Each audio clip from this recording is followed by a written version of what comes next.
Okay, when we look at the last play of the game, we can look at the typical play, Big Ben or Hail Mary, but I think there's some important details to this. So let's look at a play that we're within the quarterback's arm range. Now, how far is that? Well, that's what you're going to have to figure out with your quarterback. How much arm does he have to get to the end zone? So let's say that we know if we're on the 35, for example, we can throw to the end zone. So our distance would be 35. And in this case, we're going to have a 3-by-1.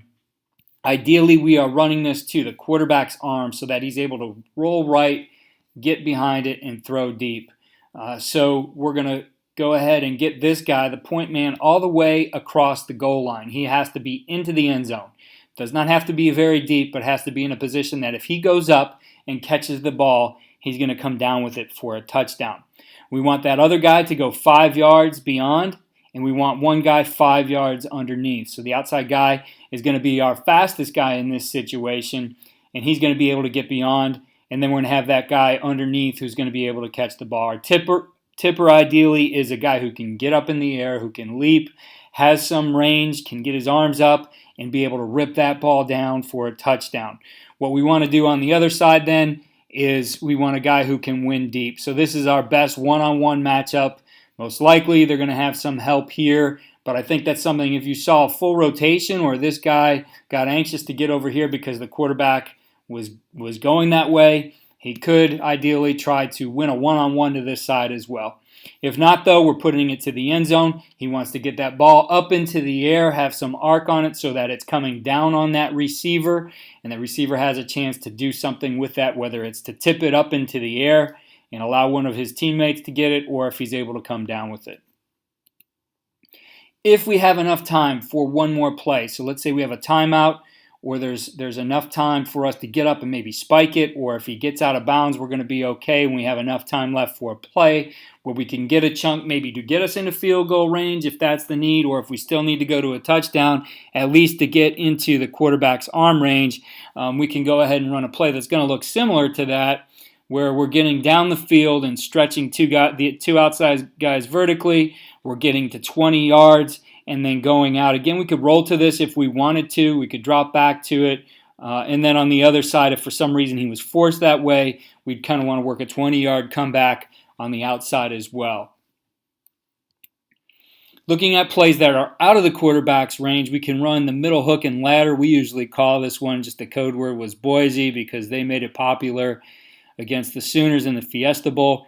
But in this case, we're going to run some form of a hook here. It's going to be a middle hook, and we're going to drop the ball underneath. Now, I know I have a lot of lines going here, but I'm going to explain those here in a second. So what we're going to do is we're going to go 2-by-2.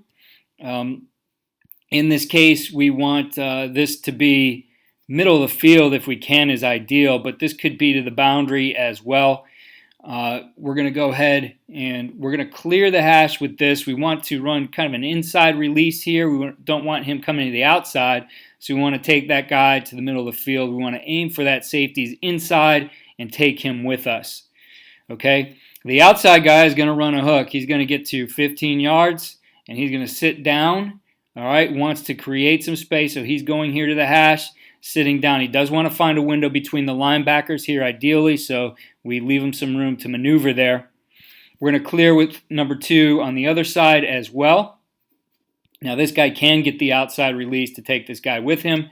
And then this guy's going to slow play it off the line. He's really looking to see what's happening on the other side. So he's running essentially kind of a 10-yard in here, slow playing it, and then once he sees this guy starting to set up on the hook, he's going to burst. Now, once the ball's caught, we want to set the defense. We don't want a situation where we just sit there with the ball and we get everybody converging in this area. We want to set the defense that way. So ideally, we sit down hook, we catch the ball, we're running this way, and we just dead pitch it to this guy out in front of him so he can run through it and get out here. Now, a couple other things we want to keep in mind. This running back here, he's going to protect first. Once he sees the ball caught, he's going to work to a pitch phase, so outside the numbers, and he wants to get into pitch phase with this guy here. So if something happens, again, this is the last play of the game, something happens where he's starting to get tackled either from here or here, he can pitch it outside to this guy.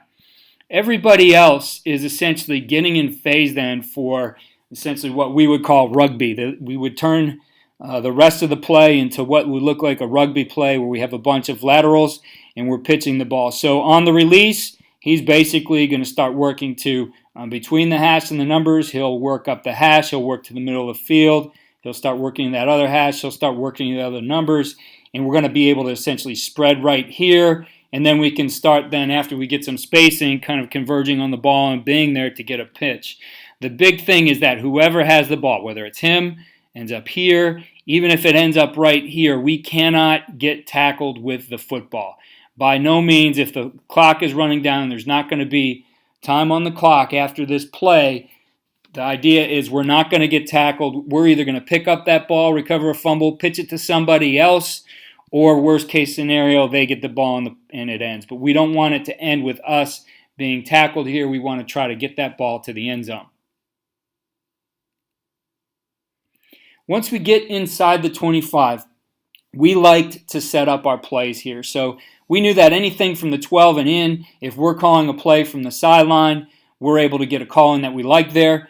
Once we hit the 25 to 12, this would be something we would like out of our 4 verts. So essentially, and I shared this with an empty package a few weeks ago, we're going to run smash to this side, and we're going to run what we call our vertical swap route. So he's going to run to this hash. He'll run to the field hash. He's getting the bottom of the numbers, essentially working to the corner of the end zone when we're down here.